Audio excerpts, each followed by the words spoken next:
أعوذ بالله من الشيطان الرجيم.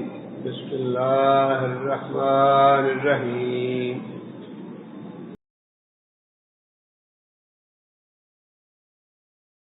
یا ایھا الذین آمنوا، اے لوگو جو ایمان لائے ہو، ان کثیر من الاحبار، بے شک علماء میں سے بیشتر لوگ، والرہبان اور درویشوں میں سے بیشتر لوگ، لیاکلون البتہ کھاتے ہیں، اموال الناس لوگوں کے مال، بالباطل حرام طریقے سے، وَيَصُدُّونَ عَن سَبِيلِ اللَّهِ اور لوگوں کو روکتے ہیں اللہ کی راہ پہ آنے سے، وَالَّذِينَ يَكْنِزُونَ الذَّهَبَ وَالْفِضَّةَ وَلَا يُنْفِقُونَهَا فِي سَبِيلِ اللَّهِ وہ لوگ جو جمع کرتے ہیں سونا اور چاندی اور نہیں خرچ کرتے اس کو فی سبیل اللہ، اللہ کی راہ میں، فبشرہم خوشخبری دے دو ان کو، بے عذاب علیم، عذاب علیم۔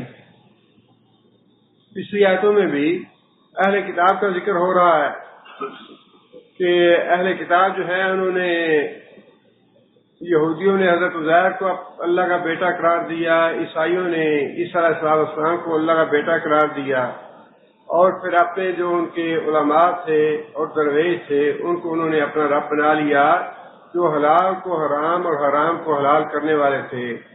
پھر آگے اللہ تعالیٰ نے یہ بات ارشاد فرمائی کہ اہل کتاب یہ چاہتے ہیں اور مشرک یہ چاہتے ہیں کہ اللہ کے نور کو بجھا دیں، حالانکہ اللہ تعالیٰ اپنے نور کو پورا کرنے والے ہیں۔ اسی حوالے سے آگے اللہ تعالیٰ نے ان آیات میں اہل کتاب کا ایک اور جرم بتایا ہے۔ پہلے تو عام لوگوں کے بارے میں یہ بات ارشاد فرمائی کہ تم لوگوں نے اپنے علماء اور درویشوں کو اپنا رب بنا رکھا ہے۔ یہ اہل کتاب کے عام لوگوں کی گمراہی کی بات تھی کہ انہوں نے اپنے علماء کو اور درویشوں کو یہ درجہ دے دیا کہ جو وہ حلال کہیں اس کو حلال کہیں، جو حرام کہیں اس کو حرام کہیں۔ اب ان کے علماء اور درویش جو تھے ان کے بارے میں یہ بات اللہ تعالیٰ یہاں ارشاد فرما رہے ہیں کہ اے لوگوں جو ایمان لائے ہو، مخاطب کون ہیں؟ مسلمانوں کو مخاطب کر کے اہل کتاب کے علماء کی بات بتانے کا مقصد یہ ہے کہ علماء اہل ایمان کو وارننگ دی جائے، مسلمانوں کو وارننگ دی جائے کہ تمہارے اندر یہ بیماری نہیں آنی چاہیے۔ بیماری کیا تھی؟ فرمایا کہ ان کثیر من الاحبار، اہل کتاب کے جو بیشتر علماء تھے، والرہبان اور ان کے بیشتر جو درویش تھے، لیاکلون اموال الناس لوگوں کے مال کھاتے تھے، بالباطل حرام طریقے سے۔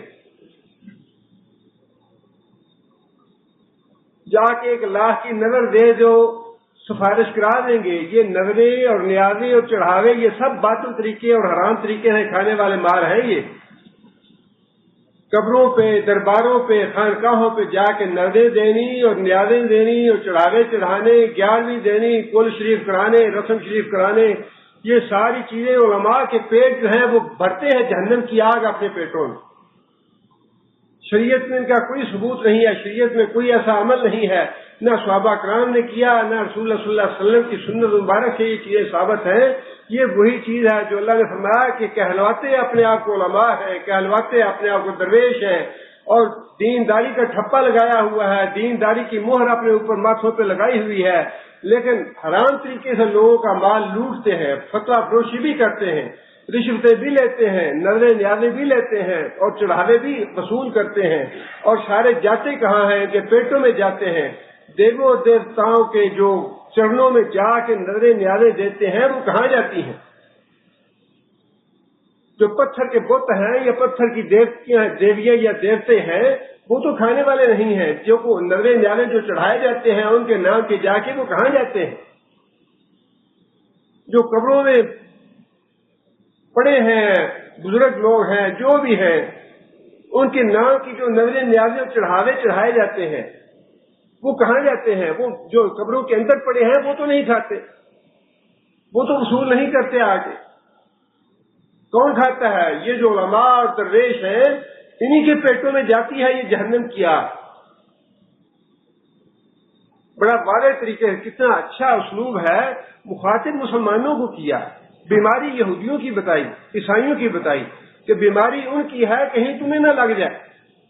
بالکل 100% وہی بیماری جو ہے مسلمانوں کو لگ گئی.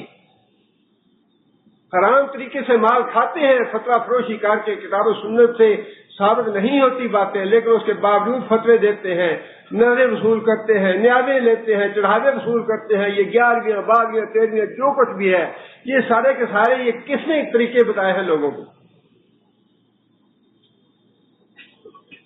گمراہ علماء نے بتائے ہیں، گمراہ درویشوں نے بتائے ہیں، جنہوں نے دین کو برباد کیا. اللہ نے تنبیہ یہی کی تھی کہ یہ بیماری تمہیں نہ لگ جائے، لیکن وہی بیماری بضبط جو یہودیوں اور عیسائیوں کو تھی، وہی بیماری آ گئی مسلمانوں میں. ان کے علماء اور درویش جو ہیں وہ حرام طریقے سے لوگوں کے مال کھاتے ہیں. اور آگے اگلی بات یہ ہے، دوسرا جرم یہ ہے وَيَصُدُّونَ عَن سَبِيلِ اللَّهِ. ان درویشوں اور علماء جو جہنم کی آگ اپنے پیٹوں میں بھر رہے ہیں، ان کا دوسرا کام کیا ہے؟ کہیں سے کوئی آدمی اٹھ کے کہہ دے کہ یہ مال حرام کھا رہے ہو تو اس کی جان لے لیتے ہیں. اگر کوئی اٹھ کے مسئلہ بتائے کتاب و سنت کا کہ یہ نظریں نیازیں حرام ہیں، یہ چڑھاوے حرام ہیں، یہ 11ویں 12ویں حرام ہیں، اس کی جان کے در پایا ہو جاتے ہیں. یہ ہماری راہ کا رکاوٹ بن گیا ہے، اس کو راستے سے ہٹانا چاہیے. وَيَصُدُّونَ عَن سَبِيلِ اللَّهِ.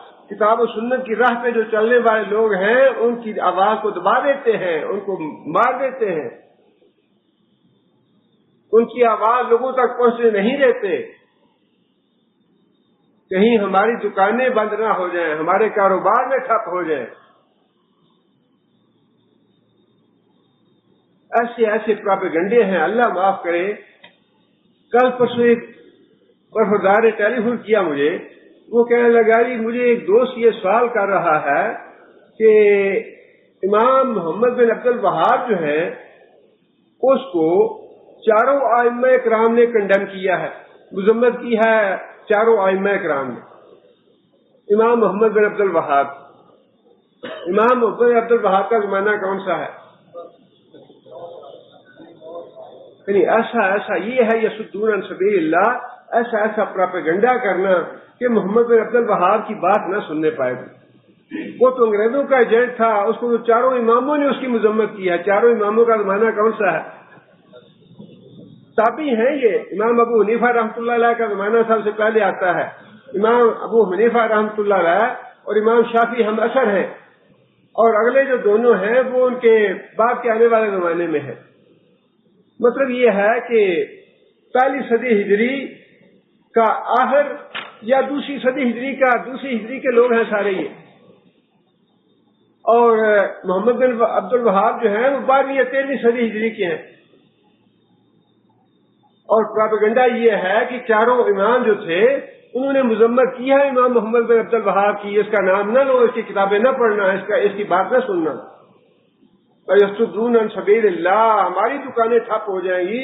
ایسی اللہ تعالیٰ نے اس آدمی کی قسمت میں سعادت لکھی تھی کہ اتنی باریک بینی سے اتنی وضاحت کے ساتھ کتاب التوحید لکھی ہے اس نے کہ جو آدمی پڑھ لیتا ہے اس کا عقیدہ الحمدللہ صاف ہو جاتا ہے توحید کا. بر صغیر میں شاہ اسماعیل شہید رحمۃ اللہ علیہ کی تقویۃ الایمان اور عالم عرب میں کتاب التوحید امام محمد بن عبد الوہاب کی، یہ دو ایسی کتابیں ہیں جنہوں نے شرک کو جڑ سے اکھاڑ پھینکا ہے. لیکن پراپیگنڈا یہ ہے کہ چاروں امام جو ہیں انہوں نے مذمت کی ہے امام محمد عبد الوہاب. یصدون عن سبیل اللہ. اگر کوئی نیکی کی آواز اٹھانے کی کوشش کرتا ہے یا کوئی سیدھا راستہ بتانے کی کوشش کرتا ہے، کتاب و سنت کا راستہ بتاتا ہے لوگوں کو، اس کے خلاف پراپیگنڈا کر کے، اس کو بدنام کر کے لوگوں میں اس کی بات کو لوگوں تک پہنچنے نہیں دیا جاتا. فرمایا کہ یہ بیماری تو یہودیوں اور عیسائیوں کی ہے، تمہارے اندر نہ آئے. یہ آگے پھر اللہ تعالیٰ نے چونکہ مال اس کا جو نظر نیازیں حاصل کرنے کا جو عقیدہ ہے، چڑھاوے حاصل کرنے کا جو عقیدہ ہے، اس کی اصل کیا ہے؟ مال کی ہرس. مال کسی طریقے سے آنا چاہیے، زیادہ سے زیادہ مال آنا چاہیے۔ بیٹھے بٹھائے ہیں، کوئی کام نہیں ہے، کوئی محنت نہیں ہے، کوئی مشقت نہیں ہے۔ ایک بیچارہ مزدور ہے، صبح سے لے کر شام تک مزدوری کرتا ہے، بازار میں سڑکیں صاف کرتا ہے، سڑکیں بناتا ہے، وہ بلڈنگیں بناتا ہے، پتھر ڈھوتا ہے، سیمنٹ بناتا ہے، مزدوری اور محنت مشقت کرتا ہے، رات کو 100 ریال یا 200 یا 300 ریال وہ لیتا ہے۔ اور جو خانقاہ میں بیٹھا ہے، گدی میں بیٹھا ہے، خوشبوئیں چھڑکی جا رہی ہیں، اے سی لگے ہوئے ہیں، کارپیٹ بچھے ہوئے ہیں، کھانے پینے کے لیے ہر طرح کی چیزیں نعمتیں موجود ہیں، بغیر محنت کے، بغیر مشقت کے، بغیر کسی تکلیف کے ہزاروں لاکھوں اکٹھے ہو رہے ہیں۔ کیا تکلیف ہے اسے کام کرنے کی؟ کیا مصیبت ہے مشقت اٹھائے؟ جو اس کے پس منظر میں ہے، یہ سارا مال اکٹھا، دنیا کا مال اکٹھا کرنے کی غرض ہے۔ اس کا مقصد جو ہے دنیا کا مال بغیر کسی مقصد کے، بغیر کسی محنت کے اکٹھا ہو جائے، بغیر کسی مزدوری اور مشقت کے اکٹھا ہو جائے مال۔ اب اسی مال کے بارے میں جو یہ بے علم اور جاہل لوگ اپنے پیٹ میں جہنم کی آگ بھر رہے ہیں، اسی مال کے بارے میں اللہ تعالیٰ نے آگے فتویٰ دے دیا۔ فرمایا اللہ تعالیٰ نے والذین یکنزون الذھب والفضة، اہل کتاب کے یہ علماء اور درویش یکنزون، جو جمع کر رہے ہیں مال، سونا بھی اور چاندی بھی، ولا ينفقونها فی سبیل اللہ، اور ان کو توفیق نہیں ہے کہ اللہ کی راہ میں خرچ کریں، اللہ کی راہ میں خرچ نہیں کرتے اس کو، فبشرہم بعذاب علیم، عذاب علیم کی بشارت دے دو ان کو۔ اللہ تعالیٰ نے بھی کیسا تھپڑ مارا ہے منہ پہ، نظر نیاز کرتے ہوئے کتنی خوشی محسوس ہوتی ہے۔ نئے نئے نوٹ گن کے لاکھوں کی گدیاں وصول کر کے گٹھیاں لوگوں سے، تو لڈو پھوٹتے ہیں دل میں۔ بیٹھے بٹھائے لاکھ کا نذرانہ آ گیا۔ جو بیچارہ محنت مزدوری کر رہا ہے، سارا مہینہ محنت مزدوری کرتا ہے، 20,000 30,000 لیتا ہے، اور وہ تو گدی میں بیٹھا ہے، ایک چند منٹوں میں لاکھ کا نذرانہ آ گیا۔ لڈو پھوٹتے ہیں دل میں۔ کیسا بیوقوف رہا لوگوں کو۔ اللہ نے فرمایا بشرہم، بشارت دے دو، خوشخبری دے دو ان کو۔ یہ جو نظریں نیازیں دیکھ کے تو خوش ہوتے ہیں، چڑھاوے وصول کر کے خوش ہوتے ہیں، جن کے دلوں میں لڈو پھوٹتے ہیں، چڑھاوے وصول کر کے، نظریں نیازیں وصول کر کے انہیں خوشخبری دے دو کہ یہ جو تمہارا دل خوش ہو رہا ہے نوٹ دیکھ کے اور لاکھوں کے نذرانے وصول کر کے، قیامت کے دن بشارت ہو تمہارے لیے۔ جوتا مارا اللہ تعالیٰ نے ان کے منہ پہ، جو حرام مال کھانے والے ہیں، نظریں نیازیں وصول کرنے والے اور غلط فتوے دینے والے، پیسے لے کے اللہ تعالیٰ نے جوتا مارا ہے۔ دنیا میں تم خوش ہو رہے ہو یہ مال وصول کر کے، اسی مال کی خوشخبری ہم تمہیں قیامت کے دن بھی دکھائیں گے، ذرا صبر کرو تھوڑا۔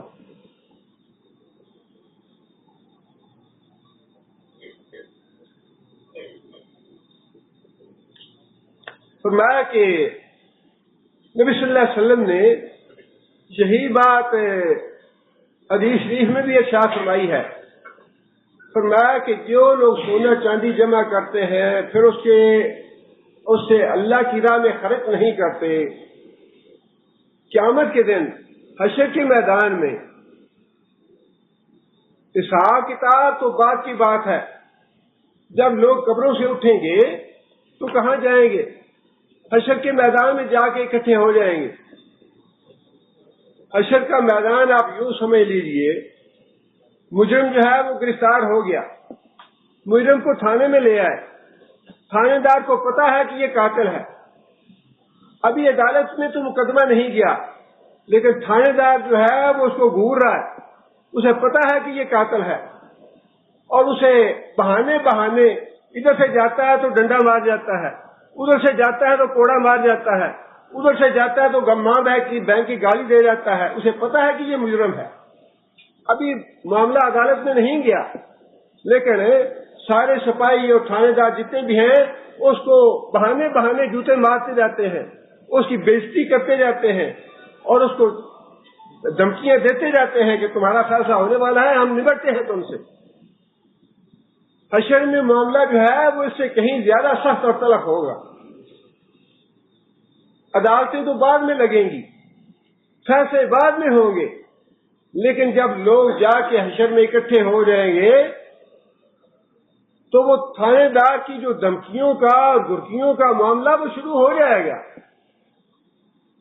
فرمایا کہ 50,000 سال کا دن ہوگا حشر کا، جن لوگوں نے زکاتیں ادا نہیں کی اپنے مالوں کی، سونے اور چاندی کی، ان کا جمع کیا ہوا سونا اور چاندی لایا جائے گا اور اس کو جہنم کی آگ میں تپایا جائے گا، اور اس سونے اور چاندی تپائے ہوئے آگ کے ساتھ ان کے چہروں پہ، ان کے پہلوؤں پہ، ان کی پیٹھوں پہ داغا جائے گا وہ سونے چاندی سے۔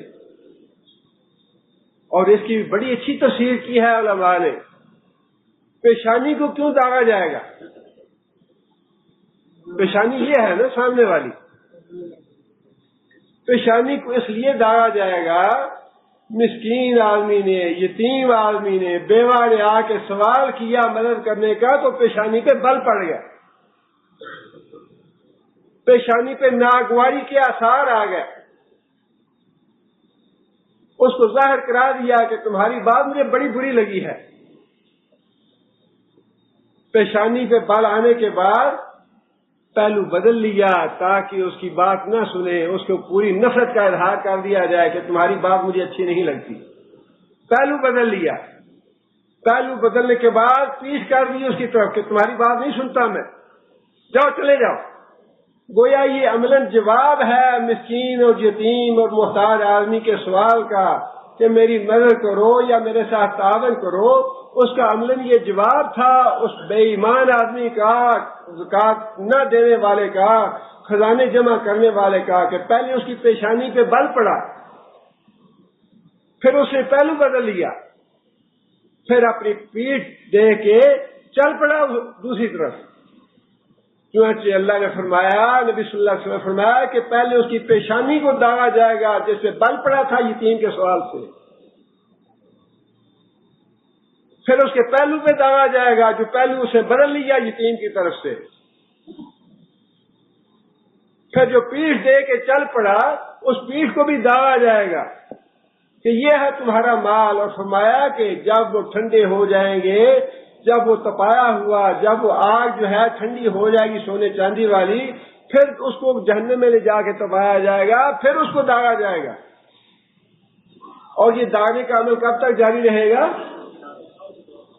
50,000 سال تک، جب تک فیصلہ نہیں ہو جاتا، جب پھر اس کے اعمال کا حساب کتاب ہوگا، پھر وہ جنت میں جانے والا ہے تو جنت میں چلا جائے گا، جہنم میں جانے والا ہے تو جہنم میں چلا جائے گا۔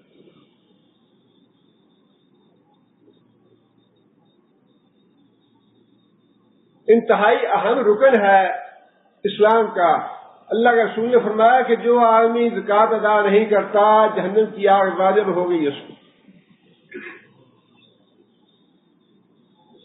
جہنم کی آگ اس پہ واجب ہو گئی۔ اور پھر فرمایا کہ دنیا میں بھی اس کی سزا ہے، جو زکات ادا نہیں کرتا دنیا میں بھی اس کی سزا ہے۔ فرمایا کہ کاٹ سالی اس پہ مسلط کر دی جاتی ہے، فقر اس پہ مسلط کر دیا جاتا ہے۔ جس طرح اللہ تعالیٰ نے سود کے بارے میں رکھا ہے نا کہ سود مال کو گھٹاتا ہے اور صدقہ مال کو بڑھاتا ہے، بالکل وہی بات ہے۔ زکات کا ادا نہ کرنا انسان کے فقر میں اضافہ کرتا ہے۔ کروڑوں بھی ہوں گے تو انسان کی حوث ختم نہیں ہوگی، انسان بھوکے کا بھوکا ہی رہے گا۔ دوسری حدیث میں نبی صلی اللہ علیہ وسلم نے فرمایا کہ جو آدمی زکات ادا نہیں کرتا اس کا مال سونا اور چاندی گنجے سانپ کی شکل دیا جائے گا، 2 نقطے ہوں گے اس کی آنکھوں کے، اس کے سر پہ۔ گنجا سانپ کیوں فرمایا؟ گنجا سانپ اس لیے فرمایا، مفسرین نے لکھا ہے کہ گنجا سانپ سارے سانپوں سے زیادہ زہریلا ہوتا ہے، سارے سانپوں سے زیادہ زہریلا ہوتا ہے، اس لیے فرمایا کہ گنجا سانپ بنا دیا جائے گا، اس کے مال کو، اس کے سونے کو، اس کے چاندی کو، اس کی کرنسی کو، اس کے ڈالروں کو، اس کے ریالوں کو، اس کے روپوں کو گنجا سانپ بنا کے اس کی گردن میں ڈال دیا جائے گا، اور وہ اس کو 50,000 سال تک ڈستا رہے گا اور ساتھ یہ کہے گا انا کنزک وانا مالک، میں تیرا خزانہ ہوں، میں تیرا مال ہوں۔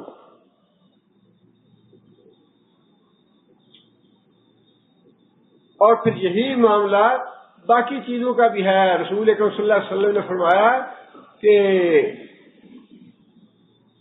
جو آدمی اپنے اونٹوں کی زکات ادا نہیں کرتا،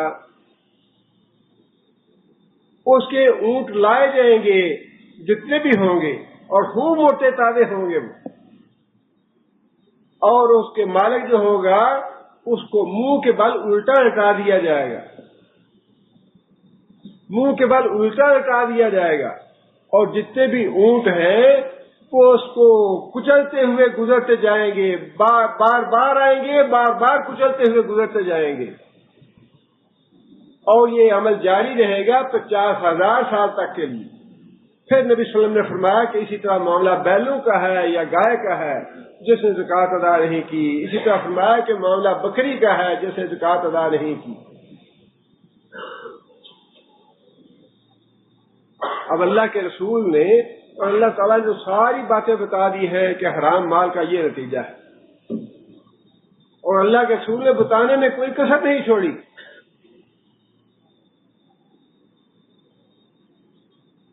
فرمایا کہ کوئی آدمی چوری کا اونٹ قیامت کے دن لے کے نہ آئے کہ چوری کا اونٹ جو ہے وہ اس کے کندھوں پہ سوار ہو، اور پھر مجھے آ کے یہ کہے کہ یا رسول اللہ یہ میں نے چوری کر لیا تھا، میری آج مدد فرمائیے۔ فرمایا میں مدد نہیں کر سکوں گا۔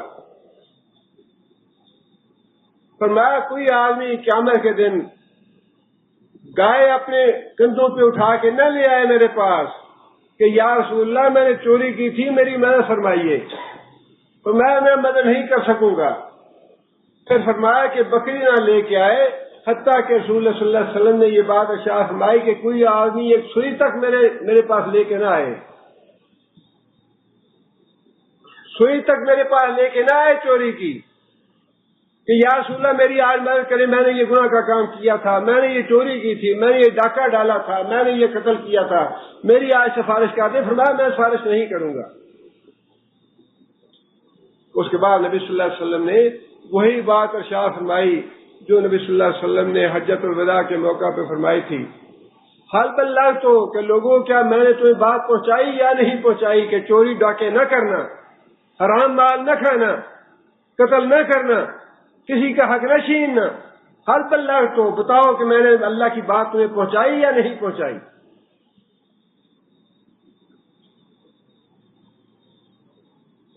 مال کی محبت جو ہے یہ انسان کو بڑے فتنے میں ڈال دیتی ہے۔ خود حدیث میں نبی صلی اللہ علیہ وسلم نے بنی اسرائیل کا واقعہ بھی بیان فرمایا۔ اللہ تعالیٰ نے 3 آدمیوں کو آزمایا مال کے ذریعے، ایک ان میں سے گنجا تھا اور ایک اندھا تھا اور ایک کوڑی کا مریض تھا۔ گنجے کو فرشتے نے آ کے یہ بات پوچھی کہ تمہیں کون سا مال پسند ہے، اسے اونٹ پسند کیے۔ پھر کہنے لگا کہ اور کیا چاہیے؟ کہنے لگا کہ میری بیماری اگر دور ہو جائے، لوگ مجھ سے نفرت کرتے ہیں۔ فرشتے نے اس کے ساتھ پہ ہاتھ پھیرا، بال آ گیا اس پہ اللہ کے اذن سے۔ یہ آزمائش تھی اس کے لیے۔ جب سوالی آ کے دروازے پہ سوال کرنے کے لیے آئے، آزمائش سمجھیے اس کو کہ کہیں اللہ کا فرشتہ آ کے مجھ سے آزمائش تو نہیں کر رہا، یہ نہیں دیتے نہ دے، لیکن اس کا حق یہ ہے کہ اما سائلہ فلا تنہر، سوالی آئے تو ڈانٹو نہ، اس کو بےزتی نہ کرو، اس کو برا بلا نہ کہو، خاموشی اختیار کر لو۔ اگر پاس کچھ نہیں ہے دینے کے، اچھا کلمہ کہہ دو، لیکن اس کو ڈانٹو نہ۔ اما سائلہ فلا تنہر، سوالی کو ڈانٹو نہ۔ فرشتے کے سر پہ ہاتھ پھیرنے سے اللہ تعالیٰ نے اس کو سیج دے دی۔ پھر کوڑی کے پاس گیا اور اسے بھی یہ پوچھا تمہیں کیا چاہیے؟ اسے اپنی بیماری دور کرنے کے لیے درخواست کی، اس سے فرشتے نے ہاتھ پھیرا اس کے جسم پہ، اللہ کے اذن سے، اللہ کے امر سے صحت مند ہو گیا۔ پھر پوچھا اور کیا چاہیے؟ کہنے لگا کہ مجھے گائے بڑی پسند ہے، اگر مجھے گائے مل جائے تو میں اپنا گزر بسر کر لوں گا۔ اللہ کے حکم سے فرشتے نے گائے دے دی اس کو۔ تیسرا آدمی اندھا تھا، اس سے بھی پوچھا، اس نے کہا کہ اگر میری بیماری دور ہو جائے تو مجھے دوبارہ زندگی مل جائے گی، مجھے نظر نہیں آتا، مجھے بڑی تکلیف ہوتی ہے، میں راستہ نہیں دیکھ سکتا۔ فرشتے نے آنکھوں پہ ہاتھ پھیرا، اللہ نے بینائی واپس کر دی۔ پھر اس نے پوچھا تمہیں کیا چاہیے؟ اس نے کہا کہ بکریاں مجھے اچھی لگتی ہیں، ایک بکری مجھے مل جائے تو میں اپنا گزر بسر کر لوں گا۔ مال دے کے اللہ تعالیٰ نے تینوں آدمیوں کو آمایا، ایک کو اونٹنی دی، ایک کو گائے دی، ایک کو بکری دی۔ وقت گزرتا رہا، اونٹنی سے اللہ تعالیٰ نے بہت زیادہ اس کو آگے برکت دے دی، بہت زیادہ ریوڑ بن گیا اس کا۔ گائے والے کو بھی اللہ نے برکت دی، اور ایک گائے سے اس کی کئی گائے آگے بن گئی، ریوڑ بڑا بن گیا اس کا۔ بکری والے کو بھی اللہ نے برکت دی، بکریوں کا ریوڑ بن گیا۔ اب 10 سال 15 سال جب گزر گیا، 20 سال گزر گئے، اللہ تعالیٰ نے فرشتے کو کہا کہ جاؤ اب جا کے ان کا امتحان لو۔ بڑی سخت آزمائش ہے مال، بہت سخت آزمائش ہے مال۔ اس آزمائش کی وجہ سے پتہ نہیں کتنے لوگ جو ہیں وہ جہنم میں منہ کے بل گریں گے مال کی وجہ سے۔ نبی صلی اللہ علیہ وسلم خود فرمایا نا، الفطرۃ امتی المال، فرمایا کہ ہر امت کے لیے ایک فتنہ ہے، میری امت کے لیے مال میں فتنہ ہے۔ اور وہاں پاکستان میں تو دیکھا آپ نے، جائیدادیں حاصل کرنے کے لیے کوئی بیٹے کو بھتیجوں کو مار رہا ہے، کوئی بھانجے کو مار رہا ہے، کسی کو قتل کر رہا ہے، چچے کو قتل کر رہا ہے، باپ کو وراثتیں حاصل کرنے کے لیے باپو کو قتل کر رہے ہیں مال کی وجہ سے۔ باپ جائے اس کے بعد میں مالک بنوں۔ فرشتے کو بھیجا اللہ تعالیٰ نے، جا کے امتحان لو ان کا۔ فرشتہ آیا پہلے آدمی کے پاس کہ بھائی میں مسافر آدمی ہوں اور مجھے اللہ کے بعد تمہاری مدد سے میں اپنے گھر پہنچ سکتا ہوں، میری کچھ مدد کرو تاکہ میں اپنے گھر پہنچ جاؤں۔ اللہ نے تمہیں بڑا مال دیا ہے، اللہ نے فراخی دی ہے، اللہ نے تمہیں برکت دی ہے۔ وہ آدمی کہنے لگا کہ بھائی مال تو واقعی بہت ہے، لیکن رشتہ داریاں بڑی ہیں، مجبوریاں بڑی ہیں، ضرورتیں بڑی ہیں، فلاں جگہ خرچ کرنا ہے، فلاں ضرورت ہے، فلاں بیٹے کا نکاح کرنا ہے، بیٹے کو امریکہ بھیجنا ہے، بیٹی کو فلاں جگہ کرنا ہے، یہ کرنا ہے، وہ کرنا ہے، بڑی ضرورتیں ہیں، بڑی مجبوری ہے، ابھی تو میں دے نہیں سکتا۔ فرشتے نے کہا کہ کیا تمہیں یاد نہیں کہ تم گنجے تھے کسی زمانے میں، اور اللہ نے اپنے فضل سے، اپنی رحمت سے تمہیں صحت بھی دی اور تمہیں اٹھنی بھی دی۔ وہ کہنے لگا کہ کس کی بات کرتے ہو، تم بھول گیا ہو، کسی اور آدمی کی بات کر رہے ہو۔ یہ مال تو ہمیں وراثت میں ملا ہے اپنے باپ دادا سے، ہمارے تو بڑے مربے تھے وہاں ہندوستان میں، لاکھوں کے مالک تھے، کروڑوں کے مالک تھے ہم، بڑا مال تھا ہمارا، یہ تو وراثت کا مال ہے، کسی اور کی بات کر رہے ہو۔ فرشتہ کہے گا کہ اگر تم جھوٹے ہو تو اللہ تمہیں ویسا ہی کر دے جیسے پہلے سے۔ فرشتہ جیسے ہی دعا کرے گا ویسے کا ویسا ہی وہ پہلے کی طرح گنجا بھی ہو جائے گا، سارا مال بھی اس کا تباہ ہو جائے گا۔ اسی طرح دوسرے آدمی کے پاس جائے گا، اس سے بھی جا کے سوال کرے گا کہ میں مسافر آدمی ہوں اور مجھے تمہاری مدد کی ضرورت ہے، اللہ کے لیے تم میری مدد کرو، اللہ کے بعد تم میرا سہارا تم ہو، میں اپنے گھر پہنچ جاؤں۔ وہ بھی اسی طرح کی معذرت کرے گا، اپنی مجبوریاں پیش کرے گا، ہاں بھائی باقی مال تو بہت ہے میرے پاس لیکن مجبوریاں بہت زیادہ ہیں، میرا خاندان بہت بڑا ہے، بہت زیادہ اس میں مسکین ہے، محتاج ہے، میں تو اپنا مال وہاں خرچ کرتا ہوں، اس وقت میرے پاس تمہیں دینے کے لیے کچھ نہیں ہے۔ فرشتہ اس کو بھی یاد دلائے گا کہ تمہیں یاد ہے کہ تم کسی زمانے میں مریض تھے، اللہ نے تمہیں صحت دی، اور تم فقیر اور محتاج تھے، اللہ نے تمہیں گائے دی، جیسے تمہارا اتنا ریوڑ ہو گیا۔ وہ بھی اپنا آپ بھول جائے گا، کہے گا کہ نہیں مجھے تو یہ سب وراثت میں ملا ہے، تم بھول گیا ہو، کسی اور آدمی کی بات کرتے ہو، تم کوئی اور ہوگا جس کی بات کر رہے ہو۔ پھر وہ فرشتہ تیسرے آدمی کے پاس جائے گا اور تیسرا آدمی اندھا بکری والا اس سے جا کے سوال کرے گا کہ میں مسافر آدمی ہوں اور مجھے اپنے گھر تک جانے کے لیے تمہاری مدد کی ضرورت ہے، اللہ نے تمہیں بڑا مال دیا ہے، اللہ نے برکت دی ہے، اللہ کے مال میں سے کچھ مجھے بھی دو تاکہ میں گھر چلا جاؤں۔ وہ تیسرا آدمی جو ہے وہ یہ بات کہے گا کہ ہاں باقی اللہ نے مجھے بڑی برکت دی ہے، مجھے بڑا مال دیا ہے، اور اللہ کی قسم یہ سارا ریوٹ تمہارے سامنے پڑا ہے، جتنا بھی تم یہاں سے لینا چاہو لے جاؤ، میں تمہارا ہاتھ نہیں روکوں گا۔ نبی صلی اللہ علیہ وسلم نے فرمایا کہ مال کی وجہ سے دو آدمی جہنم میں چلے گئے، تیسرے آدمی کو اللہ تعالیٰ نے اس کی مغفرت کر دی۔ مال کے لیے آزمائے گئے، دو آدمی اس امتحان میں ناکام ہو گیا، ایک آدمی جو ہے وہ کامیاب ہو گیا۔ اس لیے اللہ تعالیٰ نے پہلے تو اہل ایمان کو مخاطب کر کے یہود و نصارہ کی اس بات پہ تنبیہ کی کہ جس طرح سے وہ نذرانے وصول کرتے تھے، چڑھاوے وصول کرتے تھے اور فتح فروشی کرتے تھے، حرام مال لیتے تھے، تم یہ کام نہ کرنا، پہلے وارننگ دی اور تنبیہ دی، اور پھر اس کے بعد یہ جو آیت ہے یہ آیت عام ہے، علماء نے لکھا ہے کہ اہل کتاب بھی اس میں شامل ہیں، اور مسلمانوں میں سے جو یہ کام کریں، زکوٰۃ ادا نہ کریں، وہ مسلمان بھی اس میں شامل ہے آیت میں۔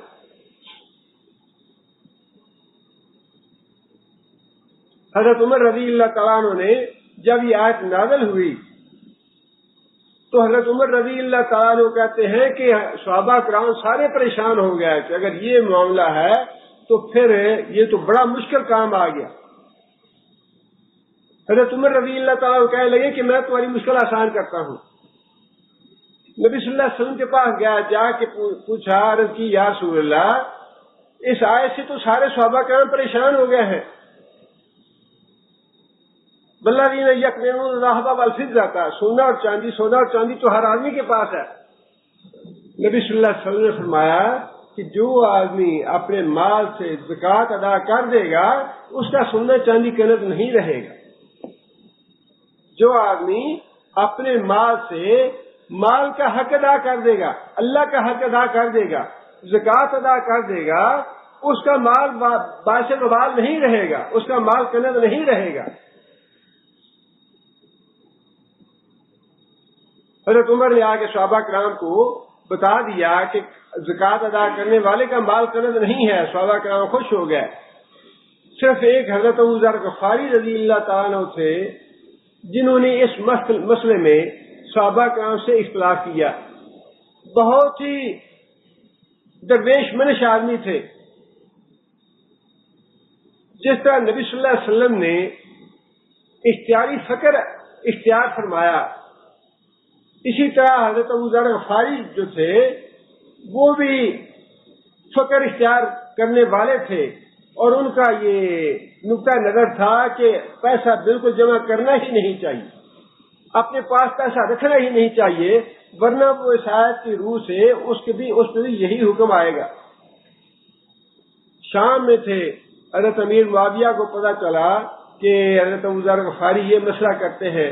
حضرت عثمان سے مشورہ کیا کہ یہ تو لوگوں میں اس طرح بات کر رہا ہے، اور لوگ جو ہیں وہ اس کی بات سے مایوس ہو رہے ہیں، لوگوں میں پریشانیاں پیدا ہو رہی ہے، لوگوں میں اضطراب پیدا ہو گیا کہ کنز کیا ہے۔ حضرت عثمان نے کہا کہ انہیں آپ میرے پاس مدینہ بھیجیں۔ حضرت معاویہ رضی اللہ تعالیٰ عنہ نے شام سے مدینہ بھیج دیا حضرت ابو ذر غفاری کو، اور حضرت ابو ذر غفاری کو بتایا کہ مسئلہ یہ ہے۔ اپنی اپنی طبیعت کی بات ہوتی ہے، مزاج کی بات ہوتی ہے۔ حضرت ابو ذر غفاری کہیں کہ نہیں، جو میں مسئلہ کرتا ہوں وہی ٹھیک، وہ اسی طرح ہی ہے، یہ کرے بالکل پیسہ رکھنا اپنے پاس درست نہیں ہے، جائز نہیں ہے۔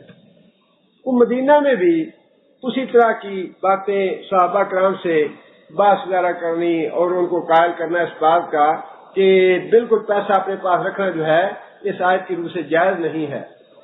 وہاں بھی مسلمانوں میں اضطراب اور پریشانی پیدا ہونی شروع ہو گئی۔ پھر حضرت عثمان رضی اللہ تعالیٰ عنہ نے ان کو اس مسئلے کی وجہ سے ایک دیہات تھا ربضہ، وہاں پہ بھیج دیا۔ پھر انہوں نے حضرت ابو ذر غفاری نے باقی زندگی جو تھی وہ ساری وہیں اسی گاؤں میں گزاری۔ لیکن آپ ایمان دیکھیے حضرت ابو ذر غفاری رضی اللہ تعالیٰ عنہ کا، ایسا پکا ایمان، ایسا پکا ایمان، ایسا قابل رشک ایمان تھا. جیسے بھی مسئلے مسائل میں اختلاف صحابہ کرام میں بھی رہے ہیں، لیکن جہاں تک ایمان کی بات ہے، آپ دیکھیے کہ جب فوت ہونے لگے وہیں ربضہ میں پاس بیوی تھی، تو بیوی جو تھی وہ اس وجہ سے پریشان ہو گئی کہ کوئی آدمی یہاں پہ نہیں ہے جو ان کی تدفین کرے، ان کو کفن دے، اور پیسہ ویسا ہمارے پاس کوئی نہیں ہے، تو کیا بنے گا؟ حضرت ابو ذر غفاری کہنے لگے کہ پریشان ہونے کی ضرورت نہیں ہے. اس لیے میں نے نبی صلی اللہ علیہ وسلم کو ایک بات کہتے ہوئے سنا تھا. وہ بات یہ تھی کہ نبی صلی اللہ علیہ وسلم نے صحابہ کرام کی جماعت بیٹھی ہوئی تھی، اور نبی صلی اللہ علیہ وسلم نے صحابہ کرام کی جماعت کو مخاطب کر کے یہ بات ارشاد فرمائی تھی، تم میں سے ایک آدمی کو صحرا میں موت آئے گی، تم میں سے ایک آدمی کو صحرا میں موت آئے گی، اور اس کا جنازہ مومنوں کی ایک جماعت پڑے گی، مومنوں کی ایک جماعت اس کا جنازہ پڑے گی.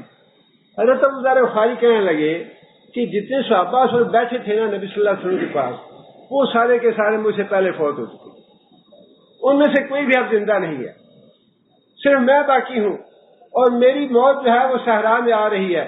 فکر نہ کرو، مومنوں کی ایک جماعت ضرور آئے گی جو آگے میرا جنازہ پڑے گی. کہنے لگے کہ تم راستے پہ جا کھڑی ہو جاؤ، اور کوئی آتا جاتا آدمی آئے تو اس کو بلا کے لے آئے. وہ بیوی صاحبہ جو تھیں وہ جا کے راستے پہ کھڑی ہو گئی. بیوی کہنے لگی کہ حج کا زمانہ گزر گیا ہے، قافلے آتے جاتے تھے پہلے، اب کون آئے گا اس راستے پہ؟ لیکن بیوی جب کھڑی ہوئی تو تھوڑی دیر کے بعد ایک قافلہ آ گیا. اللہ نے بھیج دیے آدمی. انہوں نے آگے پوچھا کہ اے خاتون، تم یہاں کیوں کھڑی ہو اور کون ہو تم؟ خاتون نے اپنا تعارف کرایا کہ میں ابو ذر کی بیوی ہوں، اور وہ بیمار ہے. وہ جو مومن تھے، جو اصحاب آئے تھے، انہوں نے بڑی خوشی کا اظہار کیا کہ صحابی رسول یہاں پہ ہیں. وہ تو بھاگے بھاگے آئے کہ جا کے ان کی زیارت کریں. آئے اور ابو ذر غفاری سے ملاقات کی، اور پھر حضرت ابو ذر غفاری کہنے لگے تم میں سے کون آدمی ایسا ہے جس نے حکومت کی نوکری نہیں تھی؟ بات آخری دم تک وہی تھی کہ جس آدمی نے پیسہ جمع کیا وہ پیسہ مجھ پہ نہ لگا، جس آدمی نے مال جمع نہیں کیا، جس آدمی نے حکومت کی نوکری بھی نہیں کی، تم میں سے وہ کون ہے؟ ایک آدمی کہنے لگا کہ ابو ذر غفاری، میرے پاس بس یہ میری چادر ہے، اس کے علاوہ اور کوئی چادر نہیں ہے. کہنے لگے کہ ٹھیک ہے، تم میرے بھائی ہو، تم مجھے اس میں کفن دینا. چنانچہ انہوں نے کفن بنایا ان کا، اور ان کی تدفین کی، اور حضرت ابو ذر غفاری نے موت سے پہلے ان لوگوں کو مبارک دی. کس بات کی مبارکباد؟ اس بات کی دی کہ مجھے نبی صلی اللہ علیہ وسلم نے یہ بتایا تھا کہ مومنوں کی جماعت آ کے تمہاری تدفین کرے گی. نبی صلی اللہ علیہ وسلم کی زبان مبارک سے تمہارے لیے مومن کا لفظ نکلا ہے، لہذا مبارک ہو کہ تم مومن آدمی ہو.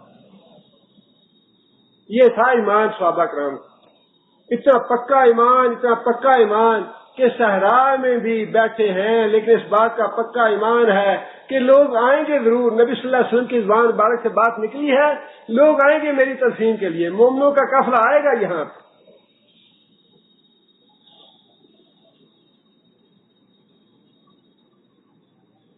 آگے اللہ فرماتے ہیں یوم یحما علیہا فی نار جہنم، اس روز اس سونے چاندی کے خزانے کو تپایا جائے گا جہنم کی آگ میں. فتقوا، اور داغا جائے گا، بہا، اس خزانے کے ساتھ، جباہہم، ان کی پیشانیوں کو، بجنوبہم، ان کے پہلوؤں کو، بظہورہم، اور ان کی پیٹھوں کو. ھذا ما کنزتم لانفسکم، ھذا، یہ ہے، ما کنزتم، جو جمع کیا تم نے، لانفسکم، اپنی جانوں کے لیے. آپ انداز لگائیے کہ یہ ہے تو ہوس ہی نا، اتنا جمع ہو جائے مال، اتنا جمع ہو جائے مال. اپنے ملک میں دیکھ لیں جو جاگیردار ہیں، حتیٰ کہ جو سیاستدان ہیں، کروڑوں نہیں اربوں کے قرض لیتے ہیں بینکوں سے، ہڑپ کر جاتے ہیں اور پھر معاف کروا لیتے ہیں۔ کیا ان کو بھوک کا ڈر ہے کہ بھوکے مر جائیں گے؟ تب قرضے لیتے ہیں۔ حبش ہے جو اتنی لگی ہوئی ہے جو پوری ہونے والی نہیں ہے۔ انسان جو ہے وہ 2 روٹیوں کے سوا کیا کھانا ہے اس نے، اور 2 کپڑوں کے علاوہ کیا پہننا ہے۔ اللہ کے رسول نے بار بار یہ فرمایا کہ اے انسان، تمہارا مال وہی ہے جو 2 کپڑے تم نے پہن کے پرانے کر دیے۔ وہ 2 روٹیاں جو تم نے کھا کے ہضم کر لی وہ تمہارا مال ہے، اور جو تم نے جمع کیا وہ تمہارا نہیں، وہ تمہارے وارثوں کا ہے۔ مال وارث کھائیں گے اور جہنم کا عذاب جو جمع کرنے والا ہے وہ جھیلے گا۔ کتنی بدقسمتی کی بات ہے کہ مال نصیب نہیں ہے۔ عبد القادر جیلانی رحمۃ اللہ علیہ نے بڑا ایک اچھا واقعہ لکھا ہے کنیہ الطالبین میں کہ میاں بیوی گھر میں بیٹھے کھانا کھا رہے تھے اور دروازے پہ سوالی آ گیا۔ سوالی نے آ کے سوال کیا کہ میں بھوکا ہوں، اللہ کے لیے مجھے کچھ دو۔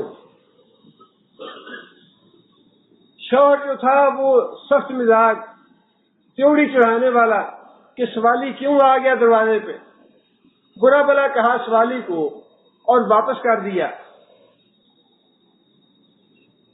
شوہر تلخ مزاج تھا اور پرش مزاج تھا، میاں بیوی کی آپس میں انبن ہو گئی، لڑائی جھگڑا ہو گیا، بالآخر طلاق ہو گئی، دونوں الگ الگ ہو گئے۔ عورت نے دوسرا نکاح کر لیا۔ عبد القادر جیلانی رحمۃ اللہ نے لکھا ہے کہ وہ جو دوسرا جوڑا تھا، اس عورت نے دوسرے جو شوہر سے نکاح کیا، بالکل ویسے ہی ایک دن وہ دونوں میاں بیوی کھانے کے لیے بیٹھے تو دروازے پہ سوالی آ گیا۔ اس نے آ کے سوال کیا۔ وہ جو دوسرا شوہر تھا وہ بڑا نیک مزاج کا، بڑا ٹھنڈے مزاج کا، بڑا متحمل مزاج کا، اللہ سے ڈرنے والا آدمی تھا۔ روٹی سامنے پڑی تھی، اس نے بیوی سے کہا کہ یہ روٹی لے جاؤ، جا کے سوالی کو دے دو، وہ بھوکا ہے، اس نے سوال کیا ہے، اسے دے دو، ہم دوبارہ پکائے کھا لیں گے۔ اللہ نے بہت دیا ہے ہمیں، گھر میں بہت کچھ ہے۔ اسے بیوی کو دیا کہ جا کے یہ کھانا جو ہے سوالی کو دے آؤ۔ بیوی گئی دروازے پہ سوالی کو دینے کے لیے، جب واپس آئی تو عورت کی آنکھوں میں آنسو تھے، تو اس نے دوسرے شوہر نے پوچھا کہ کیا وجہ ہے، تم کیوں رو رہی ہو؟ کہنے لگی کہ جو آدمی آج دروازے پہ آیا ہے سوالی، اسے میں دیکھ کے روئی ہوں کہ یہ میرا پہلا شوہر تھا، اور جس طرح آج ہم یہاں بیٹھے تھے روٹی کھانے کے لیے، بالکل اسی طرح ہی میں اپنے اس شوہر کے ساتھ روٹی کھا رہی تھی اور دروازے پہ سوالی آ گیا تھا، اس آدمی نے ڈانٹ ڈپٹ کے اس سوالی کو واپس کر دیا تھا۔ اس آدمی نے ڈانٹ ڈپٹ کے اور جھڑک کے اس سوالی کو خالی ہاتھ واپس لوٹا دیا تھا۔ وہ جو دوسرا شوہر تھا وہ کہنے لگا کہ اگر تم یہ بات سچ کہہ رہی ہو تو وہ جو سوالی تھا پہلا، وہ میں تھا جس کو مجھے ڈانٹ ڈپٹ کے سے واپس کیا تھا۔ یہ جو مال کا معاملہ ہے یہ تو بالکل اس طرح ہے، روٹی کا ٹکڑا آج آپ کے ہاتھ میں ہے، کل کسی اور کے ہاتھ میں ہوگا، پرسوں کسی اور کے ہاتھ میں ہوگا۔ یہ نہ سمجھتے رہے کہ یہ ساری عمر ہمارے ہاتھ میں ہی رہے گا، یہ دن ہے، اللہ تعالیٰ گردش کرواتے ہیں ضرور اس کو۔ تلک الایام نداولها بین الناس، اور اللہ تعالیٰ نے سونے چاندی کا نام ہی اس لیے ذهب رکھا ہے کہ ذهب کا معنی ہی جانے والی چیز ہے، فضہ کا معنی بھی بھاگنے والی چیز ہے۔ یہ سونا اور چاندی ہاتھ میں رہنے والا نہیں ہے۔ بڑا احمق اور بیوقوف آدمی ہے وہ جو یہ سمجھتا ہے کہ سونا میرے پاس آ گیا تو یہ میرے پاس ہی رہے گا، چاندی میرے پاس آ گئی تو میرے پاس ہی رہے گی، یہ ڈالر آ گیا، ریال آ گیا یا روپیہ آ گیا تو یہ میرے پاس ہی رہے گا، جائے گا نہیں۔ بڑا بیوقوف اور احمق آدمی ہے وہ۔ یہ تو اللہ تعالیٰ کے لکھے ہوئے ہیں، ان اللہ یبسط الرزق لمن یشاء ویقدر، اللہ جتنی دیر چاہتا ہے، جس کو چاہتا ہے مال کھلا دیتا ہے، اور جس کو چاہتا ہے جب چاہتا ہے مال چھین لیتا ہے اس سے۔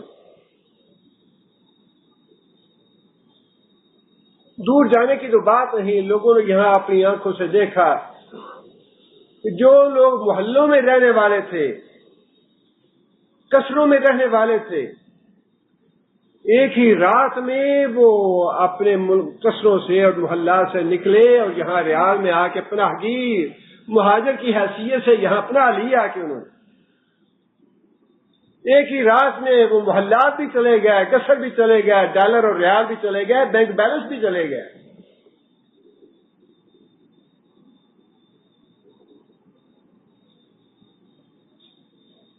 فرمایا کہ یہی جو مال ہے یہ قیامت کے دن ان کے لیے تپایا جائے گا، اور ان کی پیشانیوں پہ، ان کے پہلوؤں پہ اور ان کی پیٹھوں پہ داغا جائے گا۔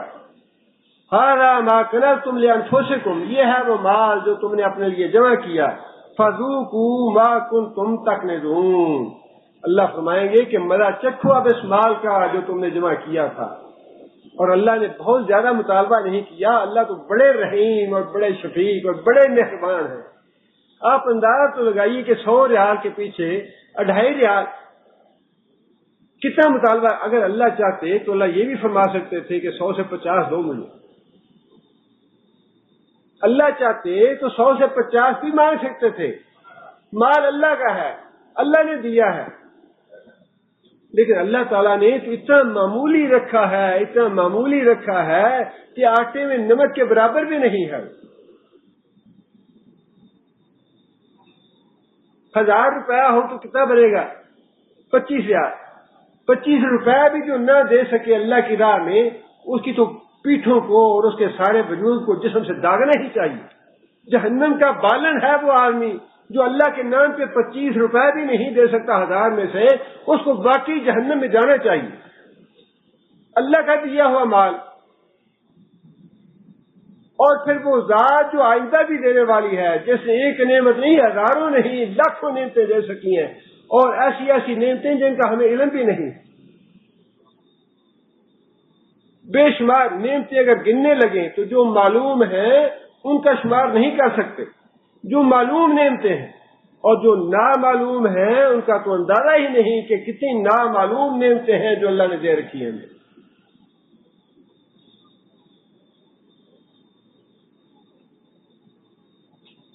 آگے پھر اللہ تعالیٰ نے یہ تو بعض جرائم تھے اہل کتاب کے، وہ گنوائے اللہ تعالیٰ نے۔ اب آگے اسی حوالے سے ایک اور گناہ کافر اور مشرکوں کا تھا، اس کا ذکر اللہ تعالیٰ نے فرمایا۔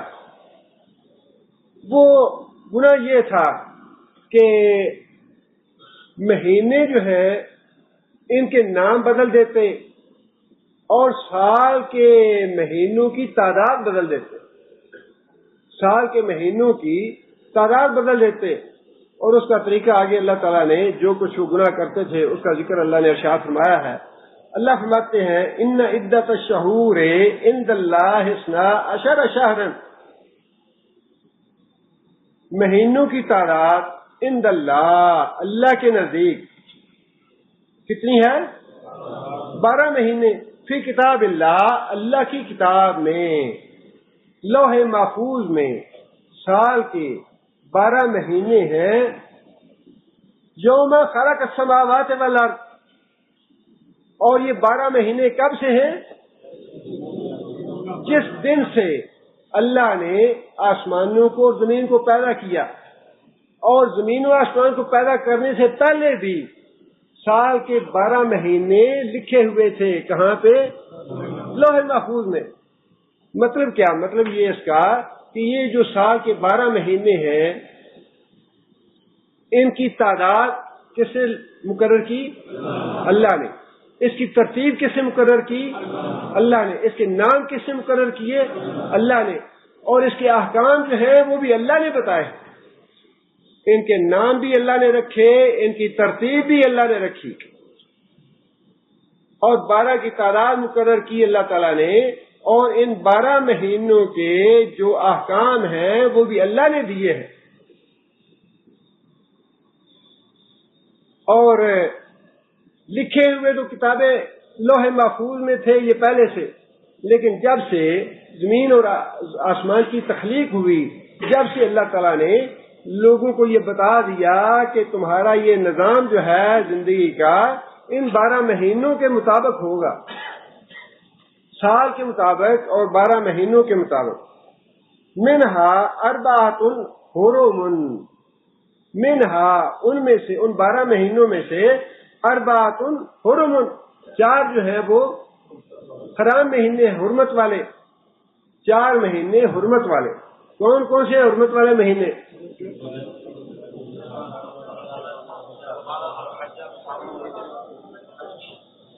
ذوالقعدہ، ذوالحجہ، محرم اور رجب۔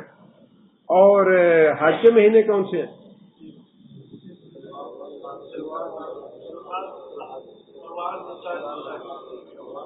شوال کے مہینے کتنے ہیں؟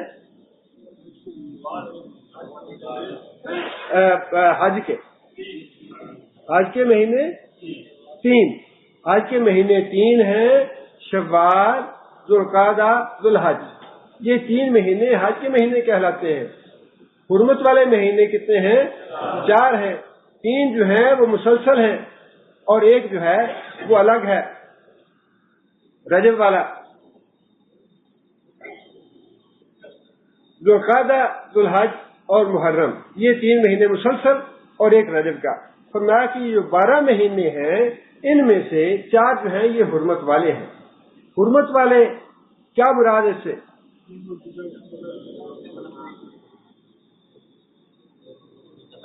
حرمت والے سے مراد یہ ہے کہ یہ ادب اور احترام کیا جائے ان مہینوں کا، ان میں قتال نہ کیا جائے، ان میں لڑائی نہ کی جائے۔ اور حرمت کے معنوں میں علماء نے یہ بات بھی شامل کی ہے، ان 4 مہینوں کے نیک اعمال کا اجر و ثواب دوسرے مہینوں کی نسبت زیادہ ہوگا، اور ان 4 مہینوں میں کیے گئے گناہ کی سزا دوسرے مہینوں میں کیے گئے گناہوں کی سزا سے زیادہ ہوگی۔ یہ دونوں معنی ہیں حرمت والے مہینے کے۔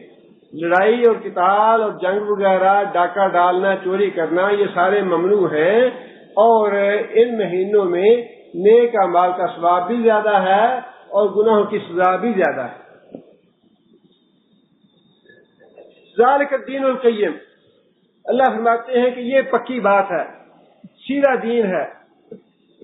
فلا تظلموا فیہن انفسکم، ان مہینوں میں اپنی جانوں پہ ظلم نہ کرو، ان مہینوں میں اپنی جانوں پہ ظلم نہ کرو۔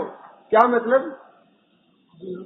مطلب یہ ہے قتال بھی نہ کرو، لڑائی جھگڑا بھی نہ کرو، اور دوسرے گناہوں سے بھی باز رہو۔ ویسے تو باقی مہینوں میں بھی گناہوں سے باز رہنا چاہیے، لیکن جب اللہ یہ فرما دے کہ یہ مہینے ہمارے نزدیک زیادہ احترام والے ہیں، حرمت والے ہیں، اس کا مطلب یہ ہے کہ بدرجہ اولا ان مہینوں میں گناہوں سے آدمی کو باز رہنا چاہیے۔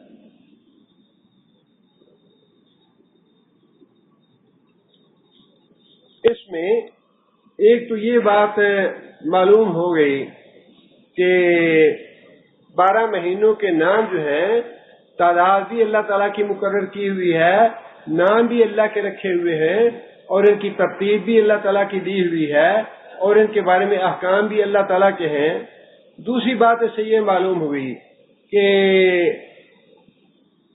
جو ہماری ساری عبادات ہیں وہ انہی 12 مہینوں میں سے جو اللہ نے نام رکھے ہیں، اللہ کے رکھے ہوئے نام کون سے ہیں؟ محرم اور صفر والے، دوسرے تو انگریزوں کے ہیں۔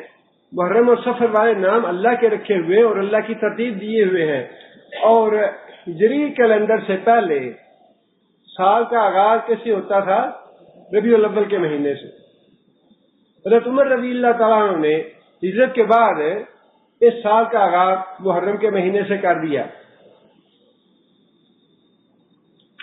جو بات اللہ نے ارشاد فرمائی وہ یہ ہے کہ اس کے احکام میں سے یہ بات ہے کہ جتنی ہماری عبادتیں ہیں وہ ساری قمری مہینوں کے اعتبار سے ہوں گی، رمضان کا روزہ رکھیں گے تو چاند کو دیکھ کے رکھیں گے، عید کریں گے تو چاند کو دیکھ کے کریں گے، حج آئے گا تو چاند کو دیکھ کے کریں گے۔ اسی طرح طلاق کے مسائل میں عدت کا معاملہ ہے، رضاعت کا معاملہ ہے، مہینوں کی گنتی کرنی ہے، تو وہ سارے کے سارے جو ہے قمری مہینوں کے حساب سے، اسلامی مہینوں کے حساب سے ساری عبادات کا معاملہ ہوگا۔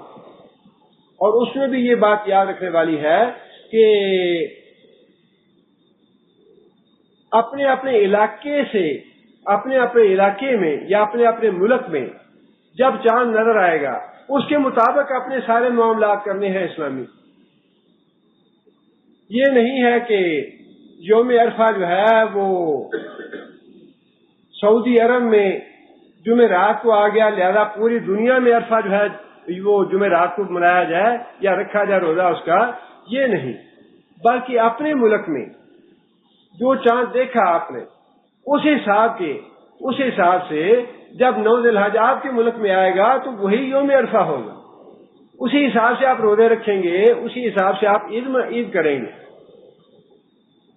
ساری عبادات جو ہیں، زکوٰۃ وغیرہ کی ادائیگی بھی اسلامی مہینوں کے حساب سے ہوگی۔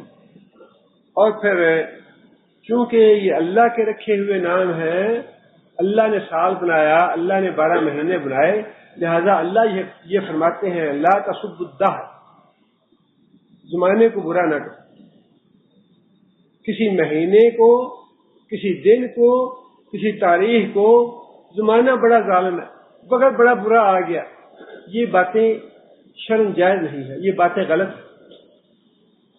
اس لیے کہ اللہ فرماتے ہیں کہ زمانہ تو میں ہوں، دنوں کے نام اور مہینوں کے نام، مہینوں کی ترتیب، مہینوں کے احکام، یہ سارے کے سارے اللہ کے بنائے ہوئے ہیں، اور اللہ فرماتے ہیں کہ زمانہ میں ہوں، لہذا مہینوں کو برا بلا نہیں کہنا چاہیے، سال کو، زمانے کو یہ برا بلا کہنے سے اللہ نے نبی صلی اللہ علیہ وسلم نے منع فرمایا۔ آگے اللہ فرماتے ہیں وَقَاتِلُوا الْمُشْرِكِينَ كَافَّةً، اور مشرک جو ہیں ان کے ساتھ قتال کرو، ان کے خلاف کافۃً، سارے مل کے، اکٹھے ہو کے، کما یقاتلونکم کافہ، جس طرح کافر جو ہیں وہ قتال کے لیے اکٹھے ہو جاتے ہیں مسلمانوں کے خلاف، جس طرح کافر جو ہیں مشرک سارے اکٹھے ہو جاتے ہیں مسلمانوں کے خلاف، اس لیے تم بھی سارے اکٹھے ہو کے کافروں کے خلاف قتال کرو۔ وَاعْلَمُوا، اور جان رکھو، ان اللہ مع المتقین، کہ اللہ تعالیٰ متقی لوگوں کے ساتھ ہے۔ یہ جو کافروں کی اور مسلمانوں کی جنگ ہے، اس میں اللہ تعالیٰ غیر جانبدار نہیں ہے۔ کافروں کی جنگ میں، مسلمانوں کی جنگ میں اللہ تعالیٰ غیر جانبدار نہیں ہے۔ اللہ فرماتے ہیں کہ میں متقی لوگوں کے ساتھ ہوں، میں مسلمانوں کے ساتھ ہوں۔ اس لیے مسلمانوں کو یہ چاہیے کہ جو ہدایات اللہ نے دی ہیں ان پہ پوری طرح عمل کریں، ان کی پابندی کریں، تاکہ اللہ کی نصرت اور اللہ کا ساتھ نصیب ہو انہیں۔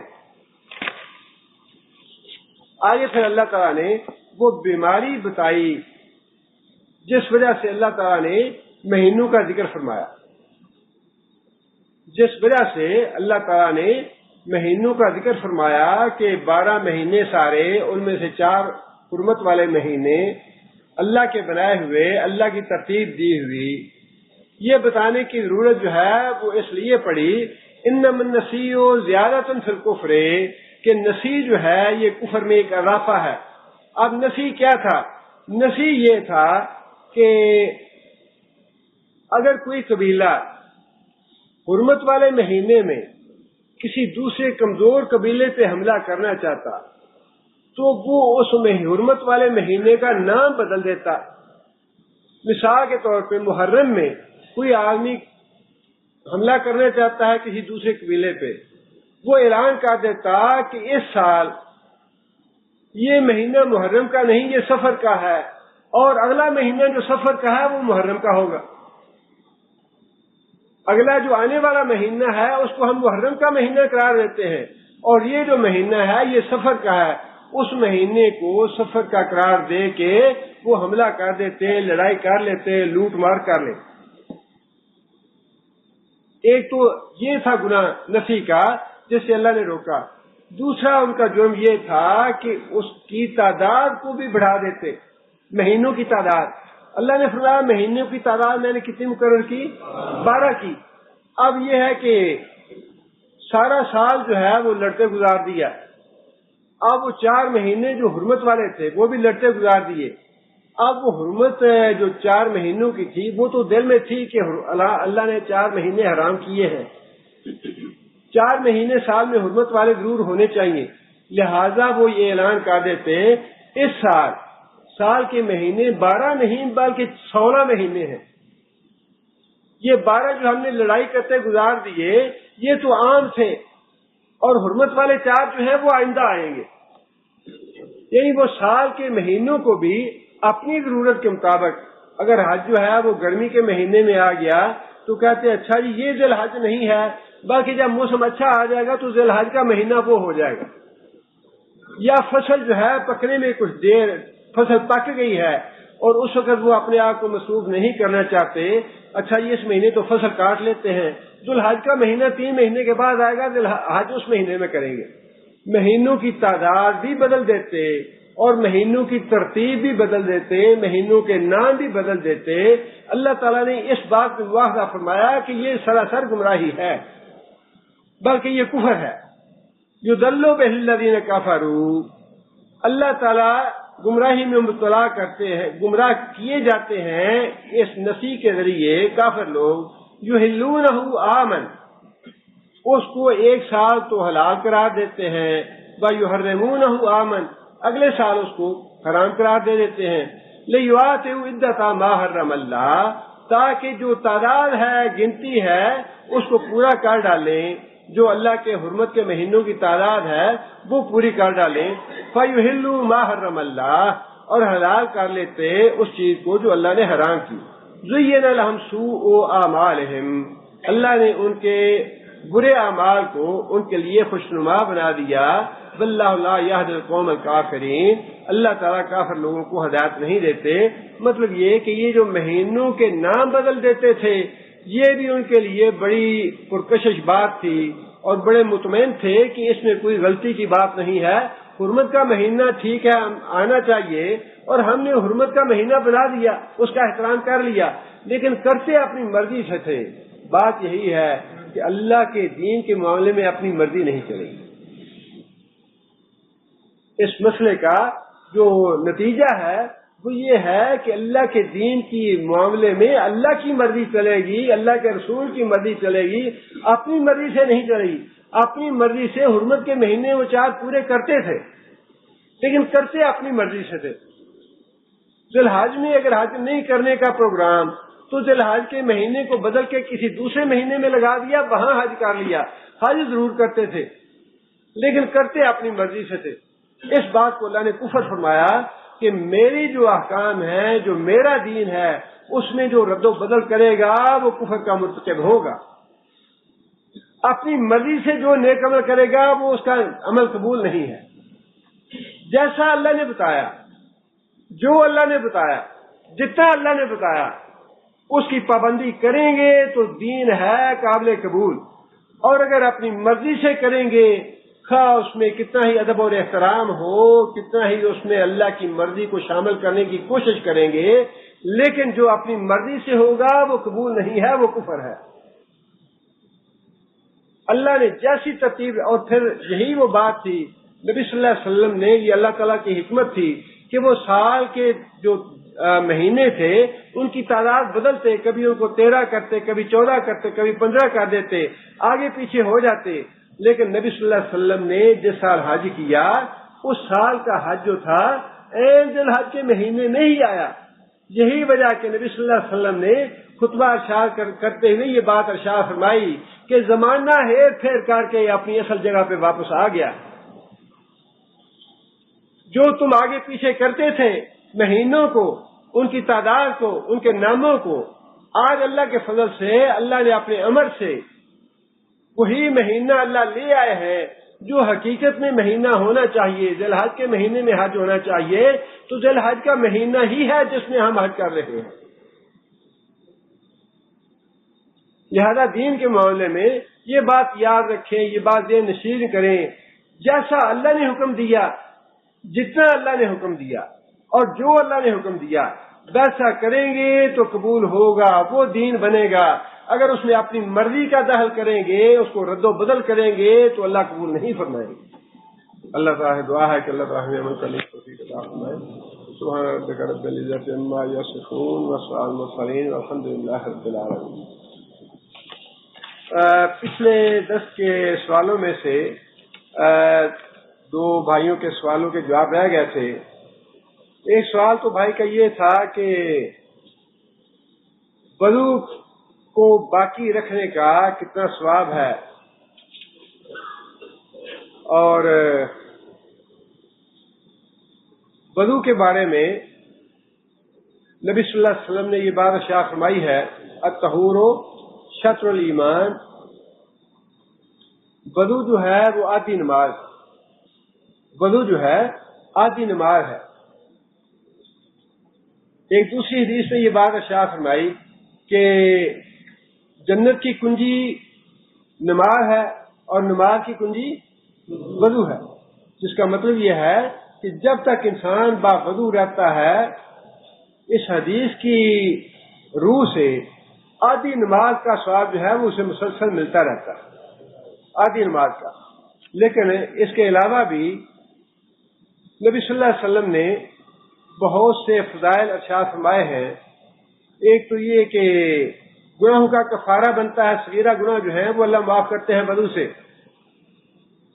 دوسرا یہ فرمایا کہ جو آدمی گھر سے وضو کر کے جائے فرض نماز ادا کرنے کی نیت سے، اس کو ہر قدم پہ 10 نیکیاں ملتی ہیں، یا اس کے لیے 10 نیکیاں لکھی جاتی ہیں، اور جب تک وہ واپس نہیں آتا اس کو نماز پڑھنے کا ثواب مسلسل ملتا رہتا ہے۔ اور پھر نبی صلی اللہ علیہ وسلم نے یہ بات بھی ارشاد فرمائی، وضو کرنے کے بعد جو آدمی دعا مانگے لا الہ الا اللہ وحدہ لا شریک لہ واشہد ان محمدا عبدہ ورسولہ، اس کے لیے کیا ثواب ہے؟ جنت کے 8 دروازے اس کے لیے کھول دیے جاتے ہیں۔ بہت زیادہ فضیلت ہے یہ وضو کی۔ اور دوسری حدیث میں یہ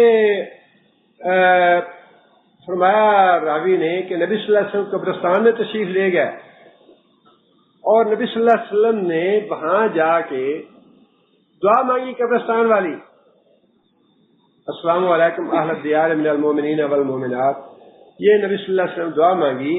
اور اس کے بعد نبی صلی اللہ علیہ وسلم نے یہ الفاظ ادا فرمائے، میں یہ چاہتا ہوں کہ اپنے بھائیوں کو بھی دیکھوں، میں یہ چاہتا ہوں کہ میں اپنے بھائیوں کو بھی دیکھوں۔ صحابہ کرام پاس کھڑے تھے، صحابہ کرام نے عرض کی یا رسول اللہ کیا ہم آپ کے بھائی نہیں ہیں؟ نبی صلی اللہ علیہ وسلم نے فرمایا کہ تم میرے صحابہ ہو، تم میرے ساتھی ہو، میرے بھائی وہ ہیں جو میرے بعد میں آنے والے ہیں، جو میری وفات کے بعد آنے والے ہیں۔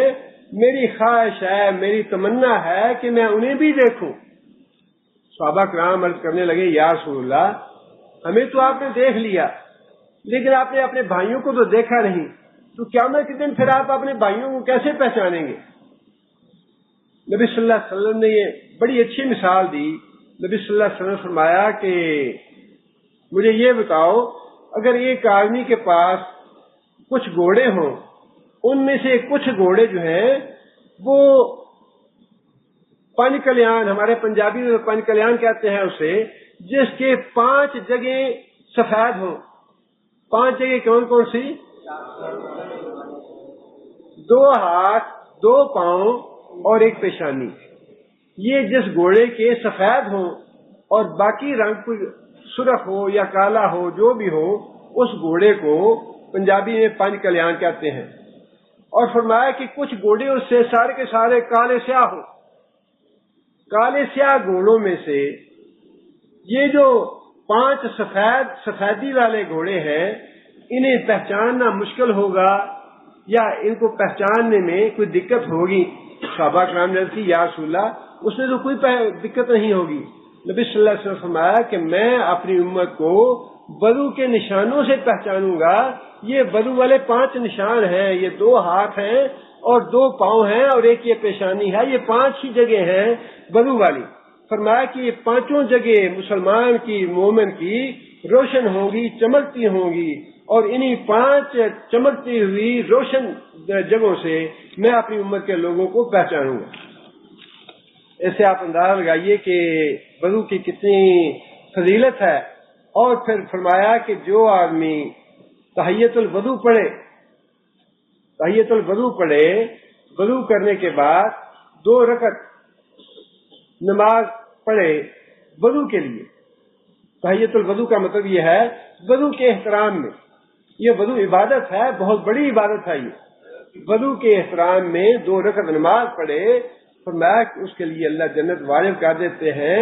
اور حضرت بلال رضی اللہ تعالیٰ کو جنت میں اسی لیے نبی صلی اللہ علیہ وسلم نے دیکھا. حضرت بلال سے پوچھا, بلال تم کیا عمل کرتے ہو؟ میں نے جنت میں تمہارے چلنے کی آواز سنی ہے. حضرت بلال رضی اللہ تعالیٰ نے عرض کی, یا رسول اللہ میرا اور تو کوئی عمل نہیں. دیکھیں باز کان کھول کے ہمیں سننا چاہیے اور غور کرنا چاہیے. یہ وہ بلال ہے جو مکے کی تپتی ریت پہ لٹایا جاتا تھا کلمہ کفر کہلوانے کے لیے. وہ بلال کہہ رہا ہے کہ میرا اور تو کوئی عمل نہیں, سوائے اس کے کہ جب یا رسول اللہ وضو کرتا ہوں تو 2 رکعت پڑھ لیتا ہوں. فرمایا کہ اسی تحیۃ الوضو کی وجہ سے میں نے تمہیں جنت میں دیکھا ہے. اور پھر اس سے بھی زیادہ اگر کوئی عمل کرنا چاہے, بہت بڑی فضیلت ہے وضو کی یہ کہ جو آدمی رات کو وضو کر کے سوئے,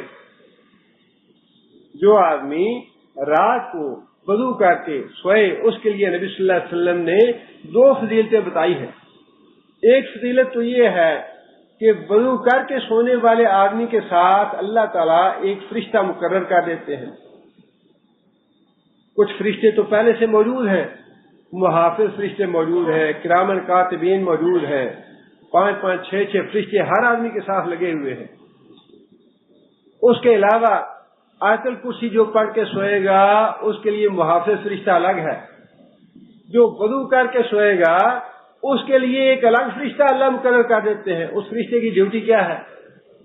اس فرشتے کی ڈیوٹی یہ ہے وضو کر کے سونے والا آدمی جب بھی پہلو بدلے گا وہ فرشتہ فوراً دعا کرے گا, اللہ مغفر لہ ورحمہ, یا اللہ اس کے گناہ معاف فرما, اس پہ رحم فرما, جب بھی پہلو بدلے گا. اور دوسری فضیلت اس کی یہ ہے کہ وضو کر کے سونے والا آدمی جیسے ہی بیدار ہوگا, بیدار ہونے کے بعد جو بھی دعا مانگے گا اللہ قبول فرمائے گا. وضو کر کے سونے والا جب بیدار ہوگا, بیدار ہونے کے بعد جو بھی دعا کرے گا اللہ وہ دعا قبول فرمائے گا. بہت بڑی فضیلت ہے دعا کر کے سونے کی. دوسرا سوال یہ لکھا ہے کہ خون پر غیر محرم کو سلام کہہ سکتے ہیں, حرام ہے. ربنا تقبل منا انك انت السميع العليم وتب علينا انك انت التواب الرحيم. سبحان ربك رب العزة عما يصفون وسلام على المرسلين والحمد لله رب العالمين.